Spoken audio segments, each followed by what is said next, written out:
उन्हें कथा का पूरा फल मिलता है।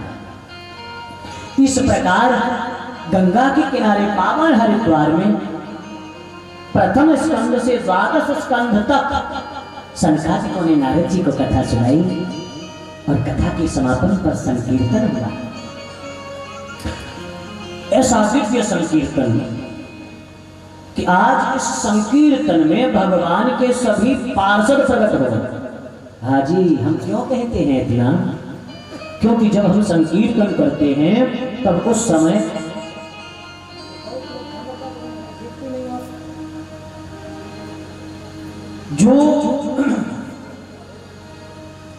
जो लोग संकीर्तन में संकोच करते हैं वो बहुत बड़े घाटे का काम करते हैं। ना हम बसामि वैकुंठे योगिनां हृदयेन च मद्भक्ताः यत्र गायन्ति तत्र तिष्ठामि नारद। भगवान कहते हैं नारद जी ये मत सोचना मैं योगियों के हृदय में रहता हूँ या वैकुंठ में रहता हूँ। मैं वहां रहता हूँ जहां मेरे भक्त प्रेम में पागल होकर के मस्ती में झूमते हुए मेरा कीर्तन करते हैं। एक हमारे यहाँ महात्मा हुए, वो कहते हैं कि जहां कीर्तन होता है, कथा होती है, वहां यदि तुम पहुंच गए तो बड़भागी हो। यदि नहीं पहुंच पाए किसी कारणवश और यदि आपको सुनाई दे रहा है तो उस कथा को प्रणाम कर लीजिए तो भी तुम्हें पुण्य मिलेगा। इतना भी न कर पाए तो जिस दिशा में कथा हो रही है उस दिशा में भी तुम हाथ जोड़ के प्रणाम कर लोगे तो भी भगवान तुम्हारा कल्याण करेंगे। ऐसी यह दिव्य कथा है। तो मेरे बंधुओं अब क्यों चूके? जैसे ही कीर्तन प्रारंभ हुआ पार्षद प्रकट हुए। प्रहरारस्तारधारी तलगतया चोट्रवहकांस्यधारी वीणाधारी सुरसिंह सुरकुशलतया राग करता अर्जुनो इंद्रवादीन मृदंगम जय जय सुकराः कीर्तने ते कुमारा यत्राग्रे भाववत्ता सरसरचनया व्यासपुत्रो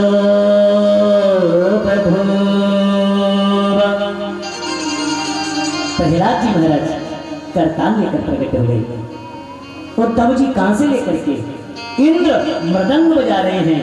संसादिक ऋषि जय हो की ध्वनि कर रहे हैं। साक्षात महामुनि सुखदेव आ गए, वह श्लोकों का अर्थ कर रहे हैं। इस प्रकार बड़ा दिव्य संकीर्तन प्रारंभ हो गया है। आइए हम आप सभी ये मत सोचो कि एक माह में हो, वृंदावन में जहाँ तुम्हारी गौशाला है श्री लक्ष्मी नारायण गौधाम, उसके ठीक सामने यमुना का तट है।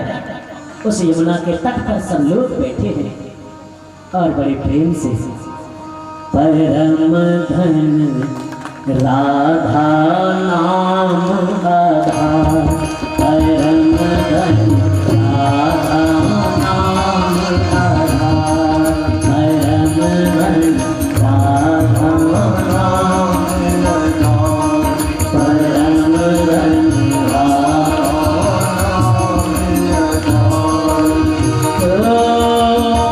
जाहि श्याम मुरली में तेरत, जाहि श्याम मुरली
ध्यान से सुनना।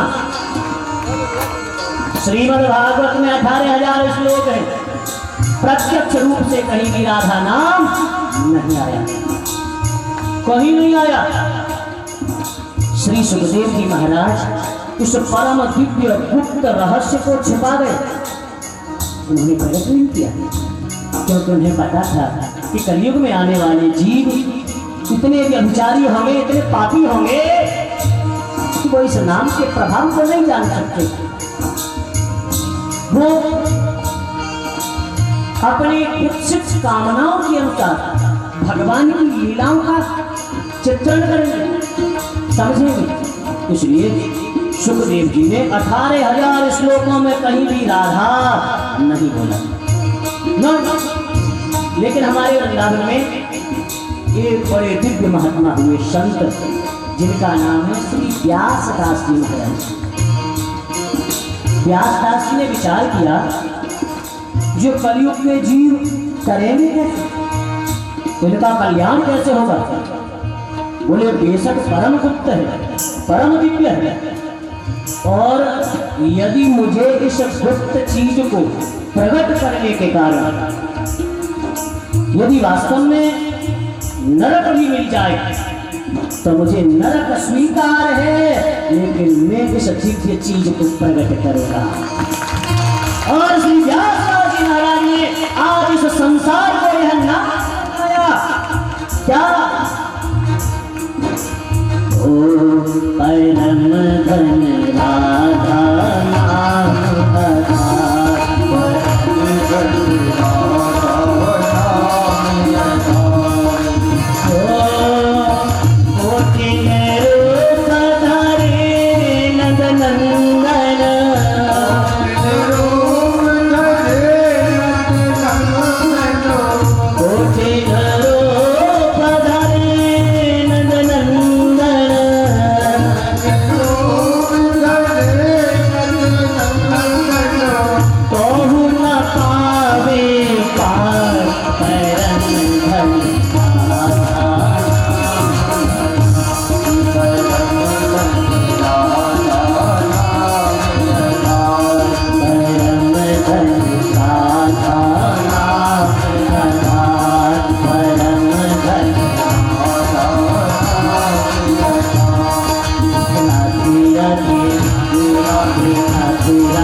श्याम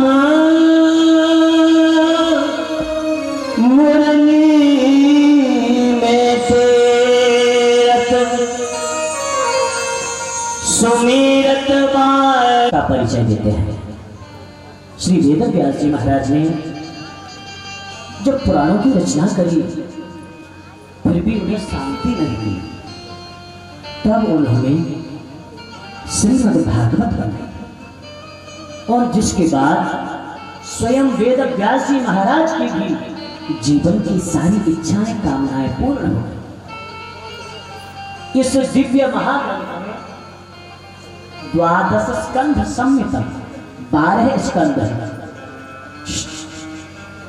12 स्कंध है, 335 अध्याय है और 18,000 श्लोक है। मुख्य रूप से श्री सूत जी महाराज और सोनक जी का संवाद है। जिसके अंतर्गत राजा परीक्षित और भगवान सुखदेव जी का दिव्य प्रसंग आता है। आइए इस परम दिव्य महापुराण को प्रारंभ करने से पहले श्री वेदव्यास जी महाराज मंगलाचरण करते हैं। कहते हैं, जन्माद्यस्य यतोऽन्वयादितरतः चारथेषु विज्ञः स्वराट् तेने ब्रह्महृदाय आदिकवये मुह्यन्ति यत् सूरयः तेजो वारिमृदां यथा विनिमयो यत्र त्रिसर्गो मृषा धाम्ना स्वेन सदा निरस्तकुहकम् सत्यं परं धीमहि। किसी भी ग्रंथ के प्रारंभ में आराध्य का बंधन होता है। हम यदि राम जी को मानते हैं तो राम जी का बंधन करेंगे, श्याम जी को मानते हैं तो श्री श्याम सुंदर का करेंगे, भगवती को मानते हैं तो भगवती का करेंगे। लेकिन यह भागवत की विशेषता है कि यहाँ व्यास जी ने किसी का नाम लिया ही नहीं। क्यों? क्योंकि यदि भोलेनाथ का नाम लूंगा तो भोलेनाथ के भक्त सुनेंगे, दूसरे खड़े हैं जाएंगे भैया हम काय को सुने। यदि राम जी का नाम लेंगे तो भैया और दूसरे देवी देवताओं को मानने वाले हैं वो नहीं आएंगे। और व्यास जी को ऐसा ग्रंथ बनाना है जो सर्व समाज के कल्याण के लिए, कोई अपवाद हो ही नहीं। तो बोले ऐसा देवता कौन है जिसे सब मानते हैं? तो ऐसा देव एक ही है, वो है सत्य। सत्य को सब मानते हैं,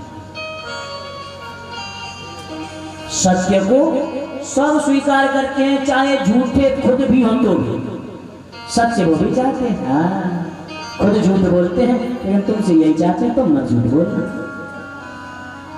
चोर हैं, डाकू हैं, लुटेरे हैं, जेब कतरे हैं, ये लोग भी भैया चाहे जैसे सही, लेकिन आपस में भैया ईमानदारी का तू ले, ईमानदारी का मुझे, जरा सा वहां पे भी सत्य हटा।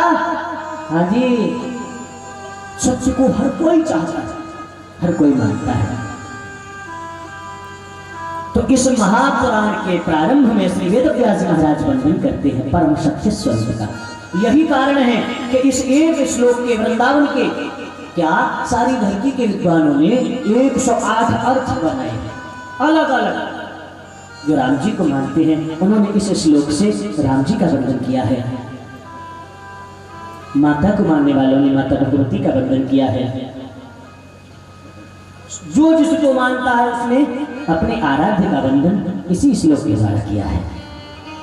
प्रभु प्रेमियों, तो आइए, हम तो वृंदावन से आए हैं और इस श्लोक के द्वारा अपने प्राणाधार जीवन भर सर्वस्व भगवान श्री राधा माधव के, श्री राधा सर्वेश्वर के युगल चरणाहर बिंदों का ही चिंतन करेंगे, वंदन करेंगे। सुनिए, जन्माद्यस्य अस्य श्री कृष्णस्य जन्मादिर्भवति। जिन भगवान श्री कृष्ण का जन्म हुआ, बोले भगवान का जन्म नहीं होता, अवतार होता है। बोले हाँ, तो जिन भगवान ने अवतार लिया, कहाँ? जन्माद्यस्य यतोऽन्वयादितरतः, यानी कि जिन भगवान का अवतार हुआ, जन्म हुआ, अनुपश्चात आयात अगच्छत इतरत्र गोकुल, जो जन्म के पश्चात ही सीधे गोकुल में चले गए। किसी ने पूछा, महाराज वसुदेव जी के यहाँ, भैया रे वसुदेव जी के यहाँ वसुदेव पत्न्याम देवक्याम रहे अस्य श्री कृष्णस्य जन्मादिर्भवति। वसुदेव जी के घर में जन्म हुआ। बोले भैया घर में कहाँ हुआ था? भगवान का जन्म जेल खाने में हुआ था। तो सुनिए, न गृहम गृहम इत्याहु गृहिणी गृहम उच्यते। घर को घर नहीं कहते हैं, बल्कि घर वाली को घर कहते हैं। तो जिन वसुदेव जी की पत्नी देवकी के घर जब भगवान श्याम सुंदर ने जन्म लिया और जन्म लेते ही गोकुल में चले गए और स्वराट श्वेशु गोपेशु राजते इति स्वराट जो अपने ग्वाल मंडली के मध्य सुशोभित हुए, तेरे ब्रह्म हृदय आदि कबे। इनकी लीलाएं, इनके चरित्र इतने दिव्य हैं कि मेरी आपकी तो चली क्या। स्वयं ब्रह्मा जी भी जिनकी लीला में मोहित हो जाते हैं। ब्रह्मा जी आए थे ना, गाय बछड़ों को ही चरा के ले गए थे। तो जिस कृष्ण कथा में ब्रह्मा की भी बुद्धि भ्रमित हो जाती है, ऐसी यह दिव्य कथा है। आगे कहते हैं, तेजो वारी मृदाम यथा विनिमयो। भगवान की जो बंसी है ना, समझिए थोड़ा सा, जब भगवान अपने अधरों पर विराजमान करके बंसी का निनाद करते हैं तो जल में थल के और थल में जल के गुण आ जाते हैं। हाँ, ध्यान से सुनना, जो बात बताने जा रहा हूं समझना। यानी भगवान की जो वेणु है, जो मुरली है, जो बंसी है, जब बजाते हैं तो पत्थर भी पिघलते हैं। आपको लगता होगा भैया ऐसा तो कभी नहीं हो सकता ना। तो देखो, जब भगवान श्याम सुंदर अपनी बंसी बजाते हैं, अपनी मुरली बजाते हैं, तब चिलचिलाती धूप में खड़ा हुआ व्यक्ति जिस कान में जैसे ही भगवान की मुरली को सुनता है तो उसे वह धूप चांदनी की तरह शीतल लगने लगती है। जब यमुना किनारे खड़े होकर के मेरे श्याम सुंदर बंसी बजाते हैं तो कल कल कल्लोल करती हुई कमनीय कालिंदी का कलर कुंठित हो जाता है, यमुना का जल पत्थर बन जाता है। और वही जब गिरिराज के शिलाखंड के ऊपर अन्य पर्वतों के ऊपर खड़े होकर के अपनी गायों को चराते हुए जब मेरे श्याम सुंदर बंसी बजाते हैं तो वह पर्वत शिलाएं पिघलने लगती हैं। और मेरे बंधु, ये कहने की बात नहीं है, आपको हमने कहा था कि जिस किसी को भी श्री कृष्ण कथा में कोई संशय है वो एक बार वृंदावन घूम के आए, एक बार ब्रज में घूम के आए। हमने आपको बताया ना कि हम प्रतिवर्ष ब्रज 84 कोष की परिक्रमा करते हैं। ब्रज 84 कोष में जब आप आएंगे तो आज वर्तमान में वह स्थान राजस्थान प्रांत में चला जाता है, यूपी से सटा हुआ ही है। जगह है कामा, गोवर्धन की पहाड़ियों पे भी हैं, लेकिन कामा जगह है। वहाँ कामा के पास एक पहाड़ी है जिसका नाम है चरण पहाड़ी। उस चरण पहाड़ी को जब आप दर्शन करने जाएंगे, वहाँ आज भी आपको मेरे श्याम सुंदर के चरणों के चिन्ह मिलेंगे। क्योंकि वह पर्वत, वह शिलाखंड मूक दर्शक है उस कृष्ण लीला के। जिन्होंने कृष्ण को देखा, जिन्होंने कृष्ण को जाना, जिन्होंने कृष्ण को महसूस किया, वो आज सभी केवल इन दुनिया वालों को बताने के लिए स्वयं पर्वत बनकर खड़े हैं ताकि कोई अविश्वास ना करे, कोई अविश्वास ना करे। ऐसा हुआ है हमारा ब्रज। एक एक घटना, एक एक पहाड़ी, एक एक कंदरा श्री कृष्ण कथा की प्रत्यक्ष दर्शक है। भगवान कैसे खेलते थे, कैसे खाते थे, कैसे घूमते थे, सबकी गवाही एक एक चीज वहां पर देते हैं। इसलिए मेरे बंधुओं, धामना स्वेन सना निरस्त वह परमात्मा की जो लीलाएं हैं, उन परमात्मा की जो दिव्य लीलाएं हैं, त्रिशार्गा सर्ग नाम सृष्टि 3 प्रकार की है। वृंदावन लीला, मथुरा लीला और द्वारिका लीला। मेरे भगवान श्याम सुंदर 11 वर्ष 55 दिन तक वृंदावन में रहे। 11 वर्ष 56वें दिन भगवान श्री कृष्ण ने वृंदावन छोड़ा और मथुरा गए। 14 साल तक श्री श्याम सुंदर मथुरा में रहे और फिर 100 वर्ष तक भगवान ने द्वारिका में निवास किया। तो यह तीनों लीलाएं भगवान की सर्वथा सर्वथा सर्वथा सत्य है, कोई संशय न। तो कहते हैं भावना स्वेन सदा निरस्त सुखम। यह जीव, यह व्यक्ति स्वयं चाहे तो कभी भी इस संसार की माया से खुद को नहीं बचा सकता, लेकिन वह परमात्मा हमारे हृदय में कथा के द्वारा प्रकट होते हैं और हमारे हृदय में व्याप्त उन सारी बुराइयों को समाप्त कर देते हैं और अपने लायक हमें बनाते हैं। तो ऐसे सत्यम श्री कृष्णम परम परमेश्वरम धीमहि ध्यायेम। उन परम सत्य स्वरूप परमात्मा श्री राधा कृष्ण को हम सभी एक निवासी श्रोताओं के साथ बारंबार प्रणाम करते हैं। किसी ने पूछा महाराज सत्यम का अर्थ श्री कृष्णम कैसे हुआ?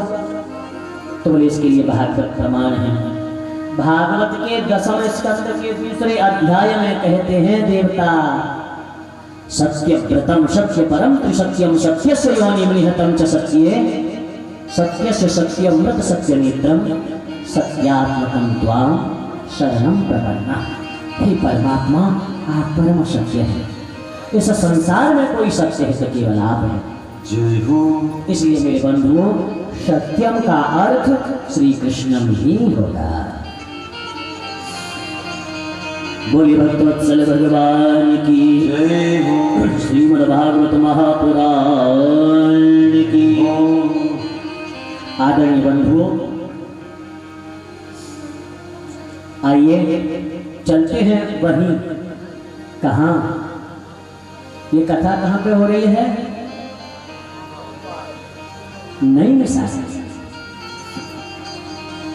श्री सूत जी महाराज बैठे हैं, शौनकादि ऋषि बैठे हैं और प्रश्न करते हैं। त्वया खलु पुराणानि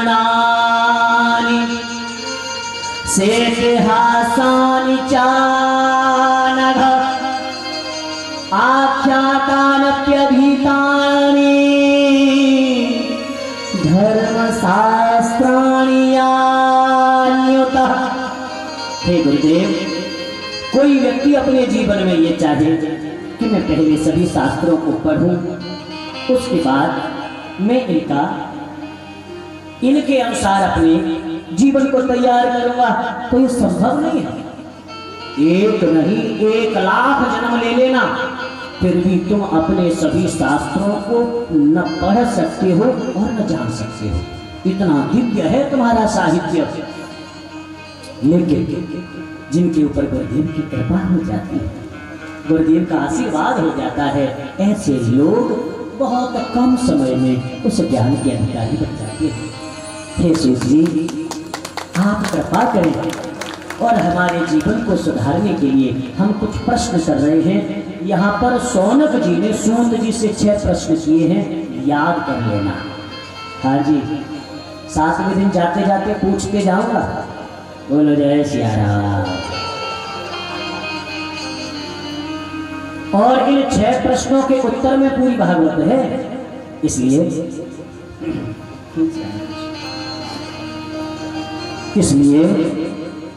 सब लोग बड़े ध्यान से सुनेंगे। पहला प्रश्न, पुंसा में कांततः श्रेयः तन्नः संसितुमर्हसि। मानव के लिए परम धर्म क्या है? देखो, हमें ये शरीर मिला माता पिता से, तो माता पिता की सेवा करना हमारा धर्म है। हमारा विवाह हुआ है, हमारे घर में संतान है, तो परिश्रम से धन कमाना पत्नी पुत्रादिकों का पालन करना ये हमारा धर्म है। हमारे घर आए अतिथि अभ्यागत की सेवा करना ये हमारा धर्म है। लेकिन इन सबके साथ साथ जो हमारे जीवन का परम धर्म है, जिसके लिए हमें परमात्मा ने इंसान बनाया, वो क्या है? अत्र श्रीमद्भागवते परमो धर्मः निरूप्यते। भागवत में धर्म की चर्चा ही नहीं है, यहाँ तो केवल बात है तो परम धर्म है। तो पहला प्रश्न, मनुष्य के लिए, मानव के लिए परम धर्म क्या है? दूसरा प्रश्न है, सभी शास्त्रों का सार क्या है? क्योंकि शास्त्र हम पूरे तो नहीं सुन सकते, लेकिन जो शास्त्रों का निचोड़ है आप उसे हमें बताएं। तीसरा प्रश्न, भगवान की जो मधुर कथाएं हैं आप हमें उन्हें सुनाएं। चौथा प्रश्न, भगवान के अवतार कितने होते हैं? पांचवा प्रश्न है कि जब भगवान अवतार लेते हैं तो क्यों लेते हैं? अवतार लेने का कारण क्या है? कोई कहते हैं राक्षसों को मारने के लिए लेते हैं, कोई कहते हैं भक्तों को लीला दिखाने के लिए लेते हैं। अब कोई ये कहे कि राक्षसों को मारने के लिए अवतार लेना पड़ा, तो ये बात हमारे तो गले नहीं उतरती। किसी ने कहा तोप चली, बोला कोई तोप चली, काहे को चली भैया? बोले मच्छर मार। मच्छर मारने के लिए तोप की क्या जरूरत है? वो तो बेचारा चुटकी का है। तो परमात्मा राक्षसों को तो इशारे से ही मार सकते हैं। उनका अवतार लेने का प्रयोजन क्या है? ठीक है। और छठवां प्रश्न है, धर्मः तं शरणं गतः। भगवान ने गीता में कहा है ना, यदा यदा हि धर्मस्य ग्लानिर्भवति भारत अभ्युत्थानं धर्मस्य तदात्मानं सृजाम्यहम्। भगवान ने जिस धर्म की रक्षा की, जिस धर्म को बढ़ाया, भगवान श्री कृष्ण के अपने स्वधाम जाने के बाद वह धर्म अब किसकी शरण में है? वो धर्म कहाँ रहता है? जी 6 प्रश्न। तो जैसे ही यह सुना, श्री सूत जी महाराज प्रसन्न हो गए और कहने लगे कि हे ऋषियों, आप धन्य हैं, क्योंकि आपने जो प्रश्न किए हैं वो संसार के हित के लिए नहीं, अपने जीवन को या संसार सारे समाज के कल्याण के लिए किए हैं, अपने स्वार्थवश नहीं किए। इसलिए मैं तुम्हें पहले साधुवाद देता हूं, बहुत आशीर्वाद देता हूं। और इस प्रकार श्री सूत जी महाराज बोलना प्रारंभ करते हैं। प्रथम श्लोक में अपने गुरुदेव का वंदन करते हैं। यह स्वानुभावमखिल श्रुति सारमेक मध्यात्मदीपमतितिरसतां तमोन्ध संसारिणां करुणयाः पुराणगुह्यं तं व्याससूनुमुपयामि गुरुं मुनीनाम्। आदरणीय सज्जनों, कहते हैं कि मैं अपने गुरुदेव श्री सुखदेव भगवान को प्रणाम कर रहा हूं। लोगों ने पूछा, सूत जी, तुम्हारे गुरुदेव तो सूत जी हैं, आप सुखदेव जी का नाम ले रहे हैं? बोले हाँ, क्योंकि जिस भागवत कथा को मैं तुम लोगों को सुनाने जा रहा हूं, उस भागवत का ज्ञान मुझे सुखदेव जी की कृपा से ही मिला था। जब राजा परीक्षित को भगवान सुखदेव सुना रहे थे, मैं खुद को सूत जानकर दूर खड़े होकर के सुन रहा था। कथा सुनाते सुनाते जैसे ही मेरे ऊपर निगाह पड़ी तो मुझे हाथ के इशारे से बुलाया और राजा परीक्षित के बगल में बिठा करके मुझे कथा सुनाई। ऐसे सर्वभूत हृदय उन व्यास पुत्र भगवान सुखदेव को हम सभी श्रोताओं के साथ प्रणाम करते हैं। बोलिए सुखदेव भगवान की हो। और अब पहले प्रश्न का उत्तर दिया है। पहला प्रश्न कौन सा था कि सभी मनुष्यों के लिए परम धर्म क्या है? सुनिए। सवै पुंसां परो धर्मो यतो भक्तिः अधोक्षरे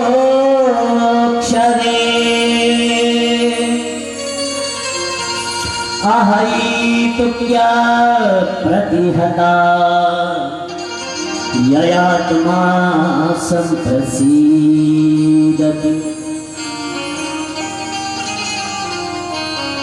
जैसे भी जिस प्रकार मैं कोई बात नहीं कहूंगा, कोई भी एक लाइन नहीं, केवल सीधी बात।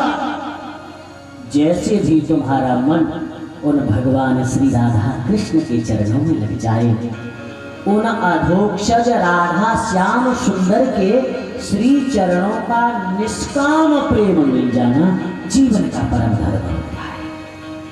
भगवान के श्री चरणों का प्रेम मिले, लेकिन कैसा? निष्काम। भगवान की भक्ति दो तरह से होती है, एक सकाम और एक निष्काम।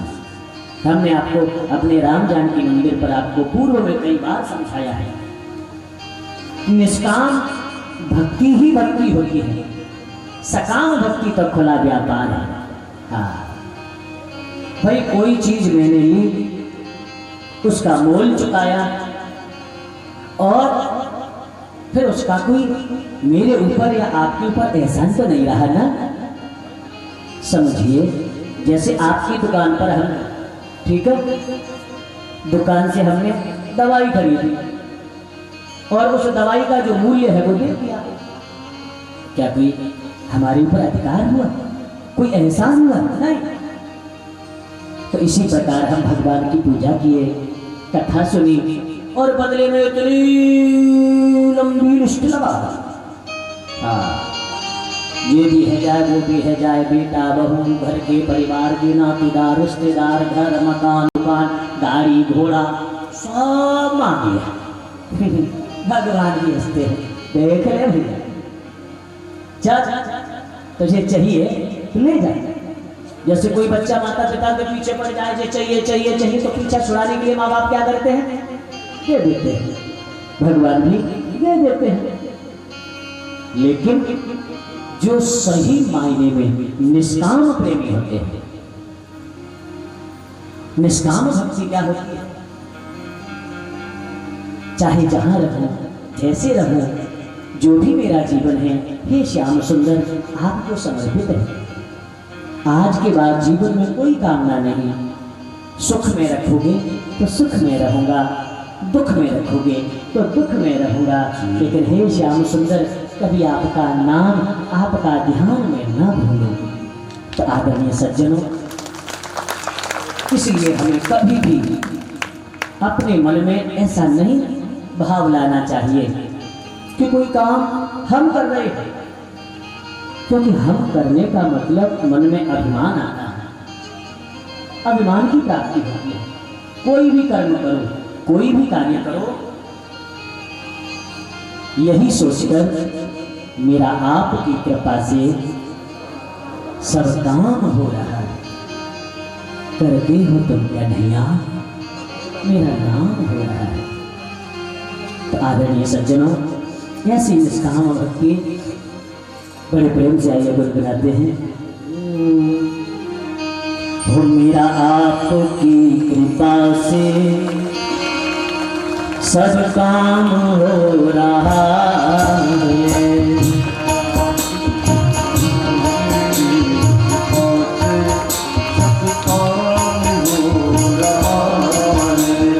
मेरा आपकी कृपा से सब काम हो रहा है।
पतवार के बिना ही मेरी नाव चल रही है। पतवार के बिना ही मेरी नाव चल रही है। पतवार के बिना ही मेरी नाव चल रही है। पतवार के बिना ही मेरी नाव चल रही है। हैरान है जमाना, हैरान है जमाना, मंजिल भी मिल रही है। हैरान है जमाना मंजिल भी मिल रही है। करता नहीं मैं कुछ भी, करता नहीं मैं कुछ भी, सब काम हो रहा है।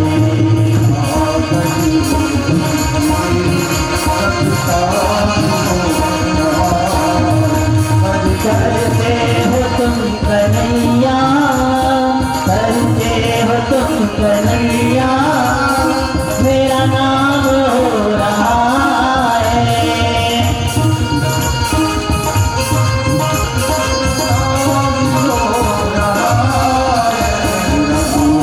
आपकी कृपा से सब काम हो रहा है।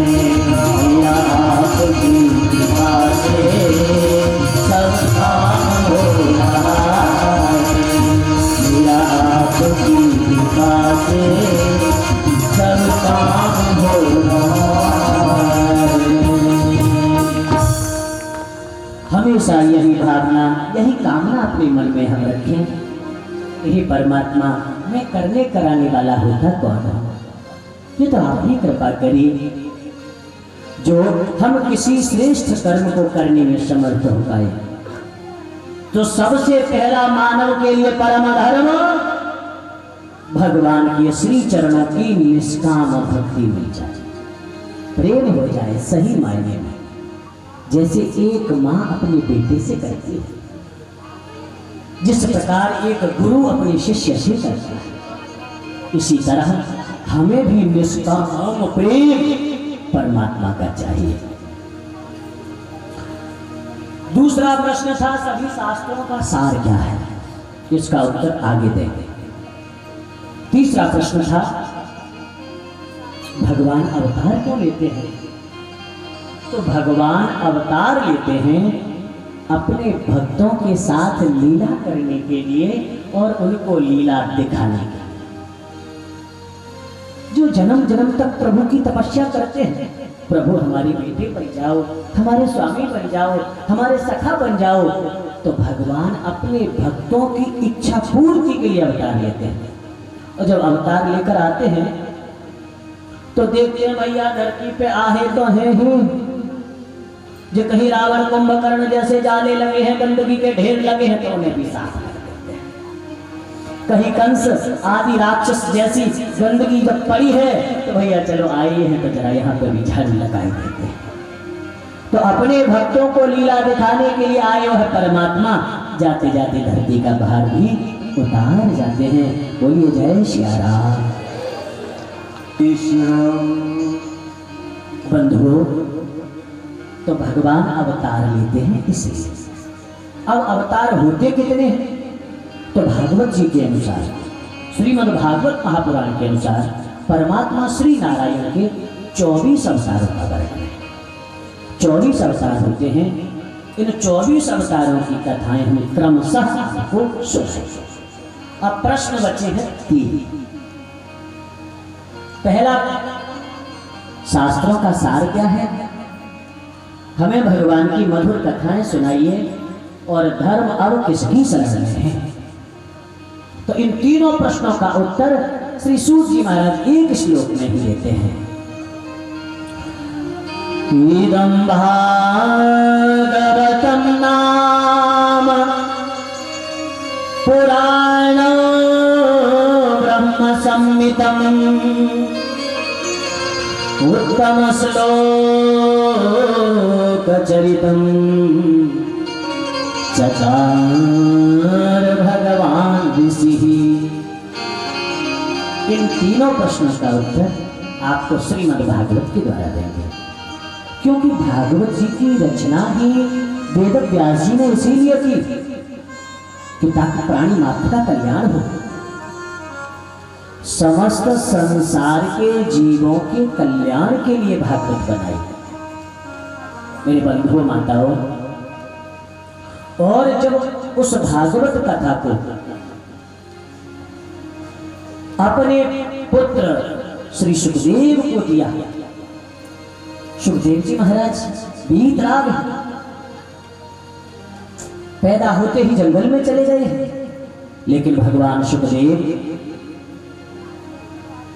श्रीमद् भागवत पढ़ करके अपने पिता वेद व्यास जी से पुनः वन में जाकर के रहने लगे हैं। और जब राजा परीक्षित को 7 दिन में मृत्यु का श्राप लगा है, तब यही भगवान सुखदेव पधारे हैं और ऐसी कथा सुनाई, ऐसी कथा सुनाई कि 7वें दिन ही परीक्षित के लिए भगवत धाम से विमान आया।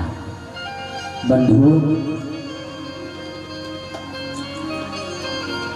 जब इस धरती पर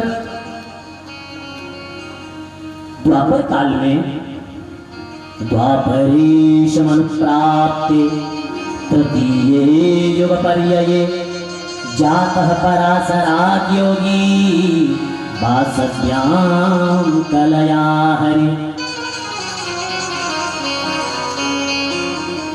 श्री पाराशर नंदन वेद व्यास जी का प्रादुर्भाव हुआ द्वापर में। व्यास जी ने जब इस दुनिया को नाचते गाते में अपने जीवन को बर्बाद करते देखा, तो उन्हें बड़ा चिंता हुई, दया आई। देखो इन बावले लोगों को, कि इनका मन भगवान के भजन में नहीं, कथा में नहीं, ये केवल और केवल केवल और केवल दुनिया के होके मर जाते हैं। तो पहले वेद एक था, ऋग्वेद। ऋग्वेद के 3 भाग और किए तो 4 वेद बने, ऋग, यजु, साम और अथर्व। लेकिन वेद समझ में नहीं आते लोगों को, तो इसलिए इन्होंने वेदों के आधार पर पुराण बनाए। महाभारत ऐसा पुराण बनाया, यन्न भारते तन्न भारते, ज्ञान की कोई भी चीज छोड़ी नहीं जाती है। सबके कल्याण के लिए, सबको, हाँ, सबका कल्याण हो। एक सच्चा आदमी यही चाहता है कि सबका हित हो। लेकिन व्यास जी को अच्छा नहीं लग रहा। हम आपको कथा सुना रहे हैं, आपको अच्छा लग रहा है या नहीं, आपसे पहले हमें पता चल जाता है। हाँ, जब सुनाते में हमें ही बिल्कुल कोई पता न चले, तो फिर सुनने में तुम्हें भी पता नहीं चलेगा। बोल राधे श्याम। तो मेरे बंधुओं, मैं कोई भी आर्टिकल लिखूं, कविता लिखूं, लेख लिखूं और अपनी चीज पर यदि मुझे संतुष्टि नहीं है, तो उससे कोई संतुष्ट नहीं हो सकता। व्यास जी ने सभी पुराण बनाए, लेकिन शाम के समय बैठे हैं, चिंता कर रहे हैं आखिर हम क्या करें। तभी वहां पर श्री नारद जी महाराज आते हैं, व्यास जी के मन की व्यथा जानते हैं और प्रेरणा देते हैं कि हे व्यास जी, आप भागवत की रचना करो, भागवत ही तुम्हें शांति देगी। व्यास जी ने कहा भैया आप नहीं होता। तो नारद जी ने अपने पिछले जन्म की कथा सुनी। अहम पुरातीत भवे भवम मुने दास्यास्तु कस्याश्चन वेदवादिना। सुनो व्यास जी, पिछले जन्म में मैं एक दासी का बेटा था। मेरे पैदा होते ही मेरे पिताजी गुजर गए। मेरी विधवा माँ मुझे गोद में लेके दर दर की ठोकरें खाती हुई एक ब्राह्मण के आश्रम पर पहुंची। वहां प्रार्थना की कि हमें दोनों माँ बेटे को 2 वक्त का भोजन मिल जाए और कुछ नहीं चाहिए। तब उन दयालु ब्राह्मणों ने कहा कि अंदर हमारी पत्नी है, उनके पास आप जाकर के रहो, गौ सेवा करना। मैं अपनी माँ के साथ उन संत ब्राह्मणों की सेवा में रहने लगा और वहां से मेरा जीवन बदला। मैं समझ गया क्या मोह निशा जग शोभनिहारा, मोह साधन सो मनिहारा देखा ही स्वप्न अनेक प्रकारा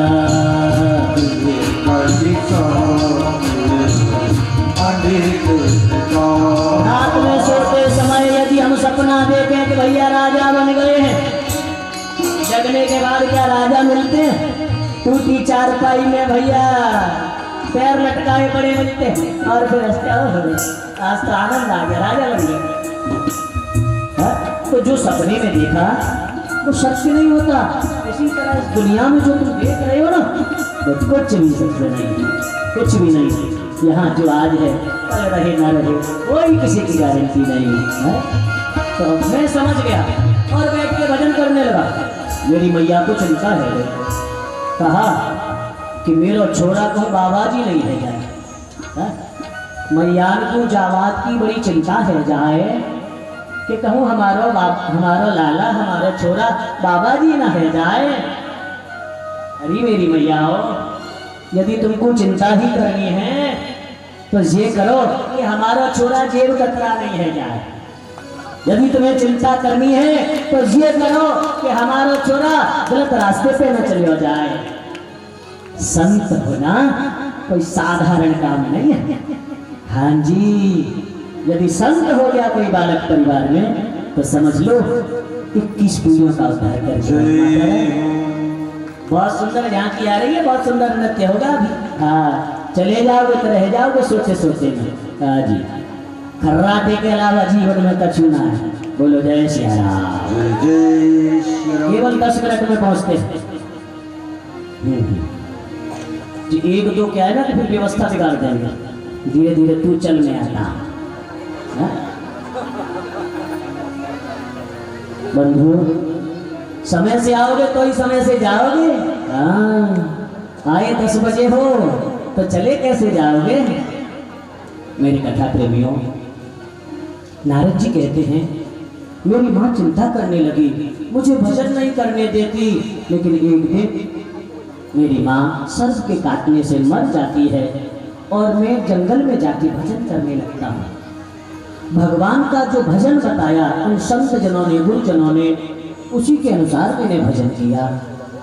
लेकिन भगवान की जो झांकी मेरे हृदय में आई, उसको देखने के बाद मेरा जीवन ऐसा बदला कि फिर मुझे कुछ भी दुनिया में अच्छा नहीं लगता। खाना पीना सोना रोना गाना कुछ नहीं। और एक दिन काल आया, मेरी मृत्यु हुई और देखो संतों का प्रभाव, संत संग का प्रभाव, सत्संग का प्रभाव कि आज दासी का बेटा देवर्षि नारद बन गया। इसलिए चिंता मत करो। संत शरणागति जीवन के समस्त बिगड़े कार्यों को बना दिया करती है।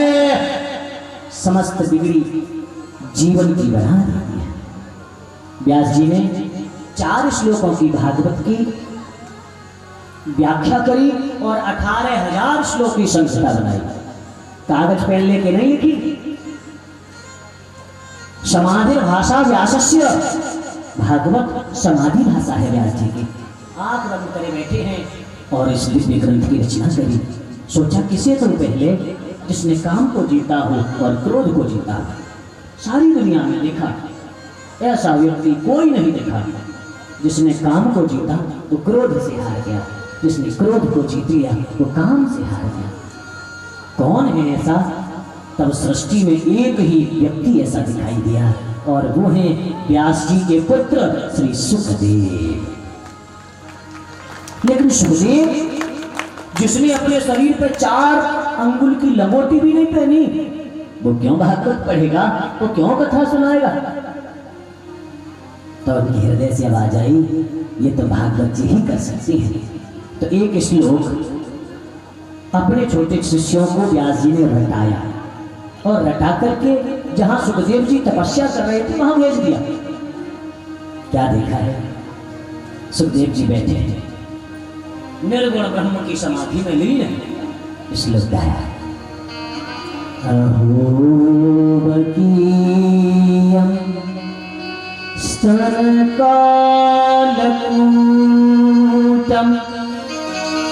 जिघांसया पाय यदप्यसाधु लेभे गतिं धात्विचितां ततोऽन्यं तं वा दयालो शरणं व्रजेम। मेरे श्याम सुंदर जैसा दयालु कौन हो सकता है? देखो इस बकी को, बकी कहते हैं पूतना, बकासुर की बहन बकी पूतना अपने दूध में जहर मिला करके आई है भगवान को मारने। लेकिन आज उस पापिनी राक्षसी पूतना के अंदर भी उस करुणा के सागर ने कोई कमी नहीं देखी, उसका कोई पाप नहीं देखा और वो स्थान दिया, वो जगह दी जो माता देवकी को बाद में दी, माता रोहिणी को बाद में दी। वो माता का स्थान भगवान कृष्ण ने उस पूतना को दिया। ऐसे दयालु श्री कृष्ण को छोड़कर मैं कहां जाऊं? मैं कहां जाऊं? मैं कहां जाऊं? जैसे सुखदेव जी ने सुना, खड़े हुए, भैया कहां से सुना? आपके पिताजी से। तो चलो ना, गए हैं, सांगो पांग श्रीमद् भागवत का अध्ययन किया है। और जब श्री सुखदेव जी श्री राजा परीक्षित को 7 दिन में मृत्यु का साप लगा, तो यही भगवान सुखदेव पधारे और कथा सुनाई। ऋषियों ने पूछा, भगवान परीक्षित को श्राप क्यों लगा? वो तो बड़े धर्मात्मा थे।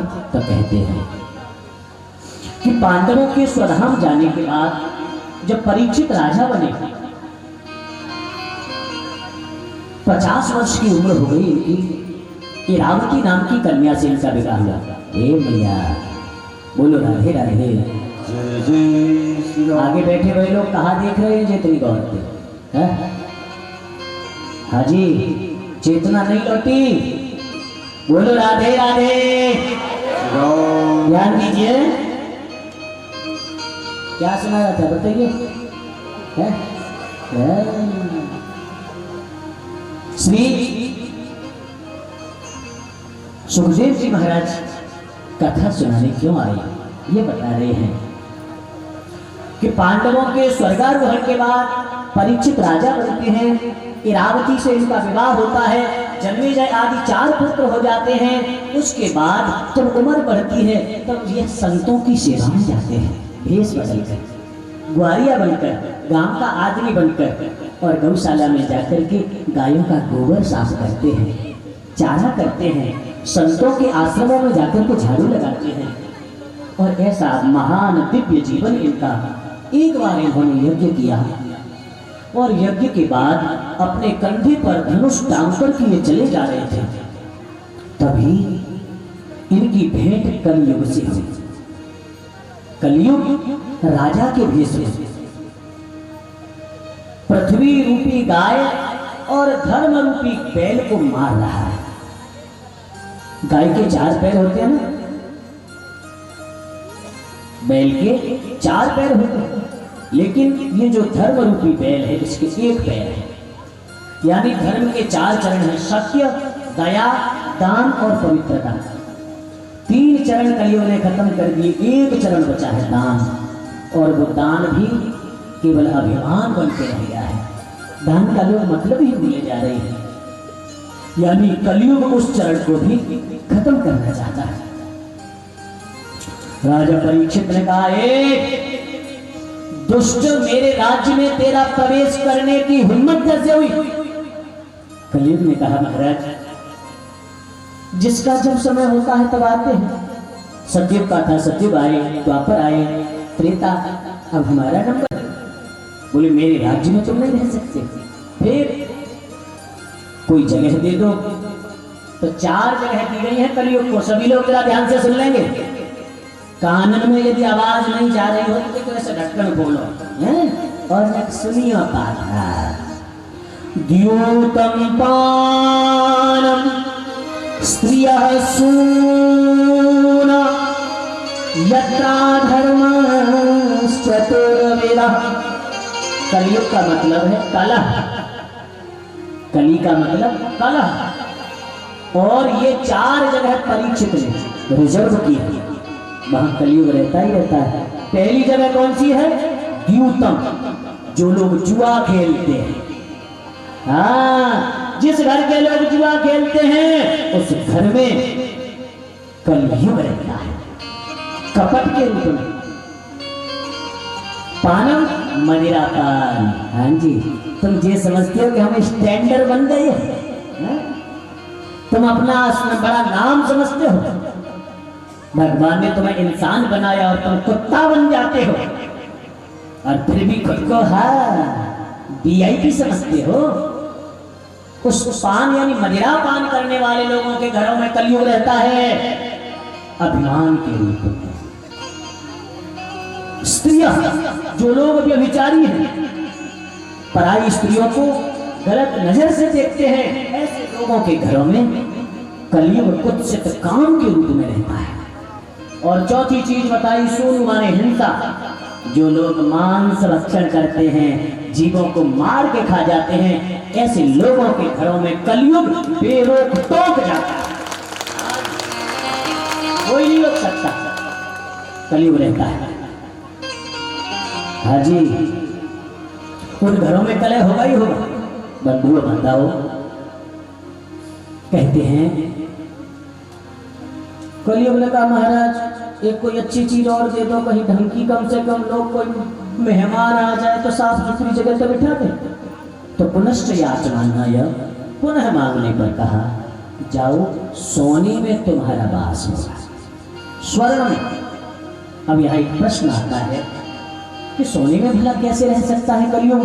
क्योंकि शुक्ल यजुर्वेद हिरण्यगर्भः सर्ववर्तताग्रे भूतसिदातः प्रतिरेक आसीत् सदाधार प्रतिविद्याम देवां कस्मै देवाय हरिका विधेम। सोना मेरा रूप है। शुक्ल यजुर्वेद में कहते हैं कि हिरण्यगर्भः, मेरा नाम हिरण्यगर्भ, यानी जिनके उदर में सोना है।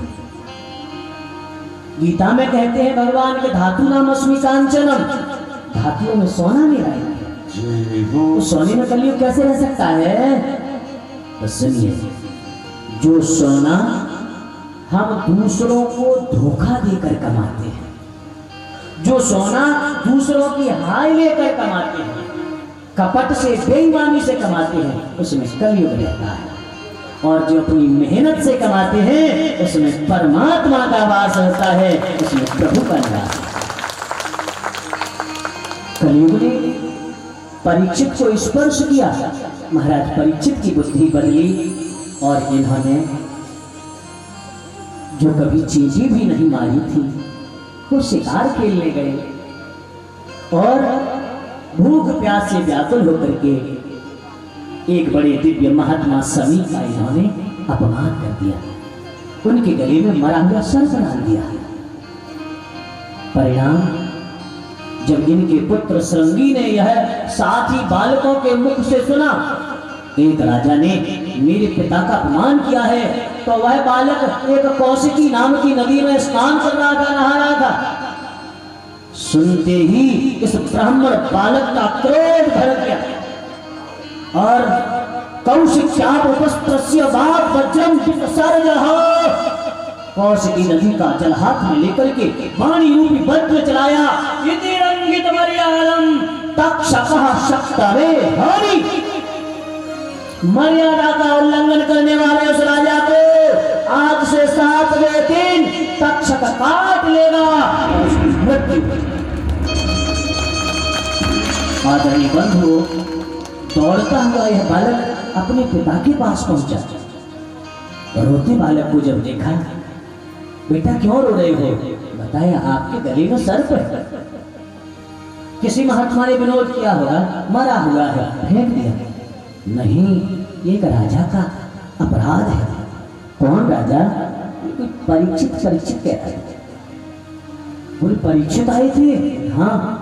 आपने उनका स्वागत सत्कार किया कि नहीं? ऐसा कर दिया, ऐसे जीवन भर याद रखेंगे। क्या कर दिया? बोले हमने श्राप दे दिया।